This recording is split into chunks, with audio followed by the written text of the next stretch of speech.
আল্লাহর জন্য হতে হবে। কার জন্য? ইন্না সালাতি ওয়া নুসুকি ওয়া মাহইয়ায়া ওয়া মামাতি লিল্লাহি রাব্বিল আলামিন। নিশ্চয়ই আমার কুরবানি, আমার নামাজ, আমার জীবন, আমার মরণ, আমার সম্পদ, আমার যা কিছু সব কিছু কার জন্য? আল্লাহ পাক রব্বুল আলামিনের জন্য। মানুষকে দেখাবার জন্য, খুশি করার জন্য কোরবানি দিলে কোরবানি হবে না। আর এই কোরবানির মুস্তাহাব নিয়ম হচ্ছে এটাকে 3 ভাগে বিভক্ত করতে হবে। কয় ভাগে ভাই? 3 ভাগ। 1 ভাগ আপনি খাবেন, 1 ভাগ আপনার নিকটতম বা আপনার আত্মীয় স্বজনের জন্য, আর 1টি ভাগ হচ্ছে আপনার গরিব দুঃখী অসহায় প্রতিবেশী যারা আছেন, ফকির মিসকিন, তাদের জন্য। কয় ভাগ? 3 ভাগ। এখন তো ওলামায়ে কেরাম বা বিভিন্নভাবে এটা তাফসীর করতে করতে এখন 3 ভাগের পরে কি বলেন, আপনি যদি 3 ভাগ না করে আপনার প্রয়োজনের সমস্তগুলি খেয়ে ফেলেন, তথাপিও আপনার কোরবানি হয়ে যাবে। কিন্তু একটি উন্নত আর একটি অনুন্নত, একটি ভালো আর একটি অধিক ভালো। কোনটা বেশি ভালো? নিশ্চয়ই অধিক বেশি ভালো। এজন্য ফ্রিজে গোশত ঢোকার দরকার নাই। যারা আমরা কোরবানি দেই, আল্লাহ পাক তাদেরকে সামর্থ্য দিয়েছে। আমরা প্রতিদিন না হলে প্রতি সপ্তাহে খেতে পারি, 15 দিনে 1 দিন খেতে পারি, মাসে হলেও খেতে পারি। আমার সমাজে অনেক ঝরে পড়া মানুষ আছে, অসহায় আছে, ইয়াতিম আছে, মিসকিন আছে, যারা 6 মাসে 1 দিন গরুর গোশত খেতে পারে না, দাওয়াত মজলিস ব্যতীত। বেশি বললাম নাকি? এই জন্য আমরা তাদের হক থেকে আমরা তাদেরকে বঞ্চিত করব না। করব? বঞ্চিত করব না। আমি দেখেছি গোশত তৈরি হচ্ছে,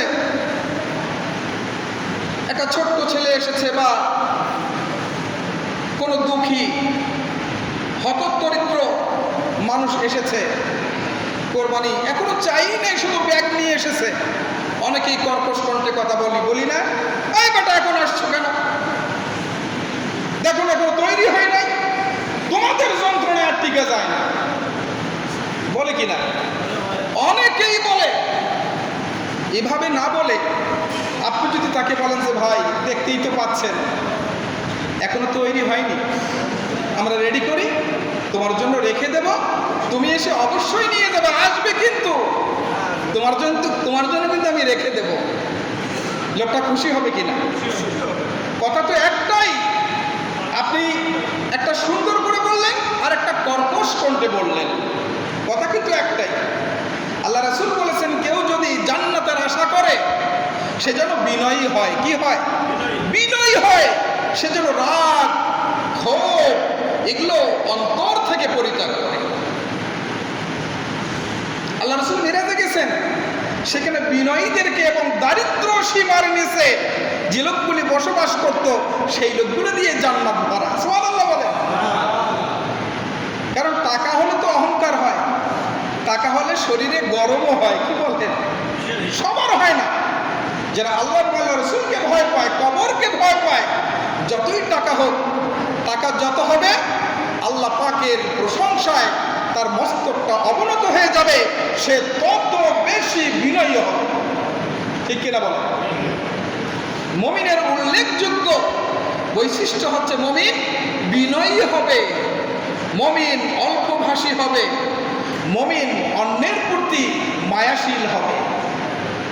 মুমিন কখনো কর্কশ কণ্ঠে অন্তরে, মানুষের অন্তরে আঘাত দিয়ে কথা বলতে পারে না। এটা মুমিনের বৈশিষ্ট্য।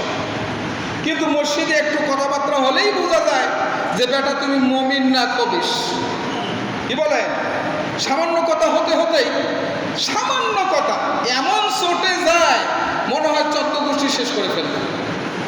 এই জন্য মুমিন কখনো রাগ করে কথা বলতে